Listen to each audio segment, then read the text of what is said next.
বন্ধুগণ, এই যে ক্যাচড়াগুলো দেখতে পাচ্ছ, আমার বাপ বলেছে যে এই ক্যাচড়াগুলো তোকে জ্বালাতে হবে, নাহলে তোকে দুপুরের ভাত দেবো। আর আমার সঙ্গে হেল্প করছে এই একটা ক্যাচড়া, তো পারলে একেও জ্বালিয়ে দেবো।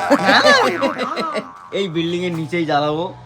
এখানে যদি আমি পেট্রোল মারি বা ডিজেল মারি, তাহলে কিন্তু এই বিল্ডিংয়ে ধোঁয়া হয়ে বন্ধ হয়ে যাবে, নিঃশ্বাস অন্ধকার হয়ে যাবে। তো এটা একটা বুদ্ধি মেরে জ্বালাতে হবে। কিভাবে বুদ্ধি মেরে জ্বালাবো, আমার সঙ্গে থাকো, ঠিক আছে?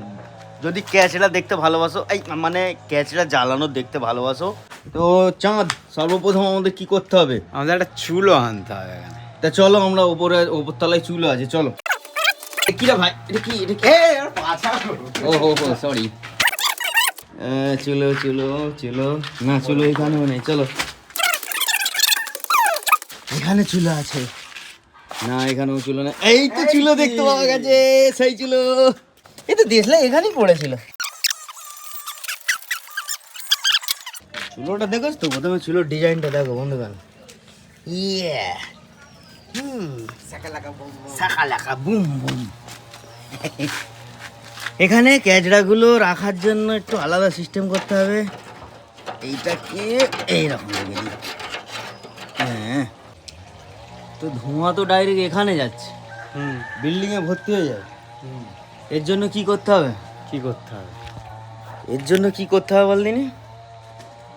পরের দিন যখন বাঁধতে হবে, আমার মনে হয় সেই উপর থেকে কোনো একটা পলিথিন ঝুলিয়ে এইভাবে এই দিকে বেঁধে দিলে ধোঁয়াটা ডাইরেক্ট পলিথিনের সাহায্যে উপরে উঠে যাবে। কি বলিস? একদম একদম মিথ্যা, সরি সত্যি কথা।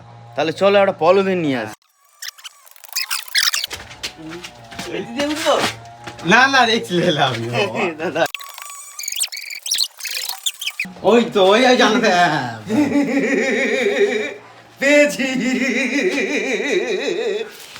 গুলিবাতি গুলিবাতি, চলো চলো চলো চলো। শোন ভাই, হ্যাঁ তুই নিচেই যা, হ্যাঁ আমি এখান থেকে পলিথিন ঝোলাই। হ্যাঁ। যে সকল বন্ধুগণ ব্লগ দেখতে ভালোবাসো, আমাকে কমেন্ট করে জানাও, এবং কি ধরনের ব্লগ দেখতে তোমরা পছন্দ করো তাও জানাও।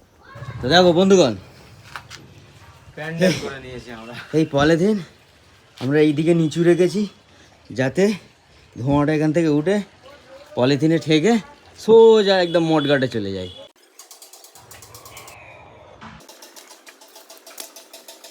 তো বন্ধুগণ, প্ল্যানটা ফ্লপ হয়ে গেল হাওয়ার কারণে। বিল্ডিংয়ের চারিদিকে ধোঁয়া ঢুকে যাচ্ছে, পাড়া থেকে লোক এসে অবজেকশন দিচ্ছে। তাই এই ক্যাচড়াগুলো শুকোলে একদিন ছাদের উপর নিয়ে গিয়ে জ্বালিয়ে দেবো। টাটা।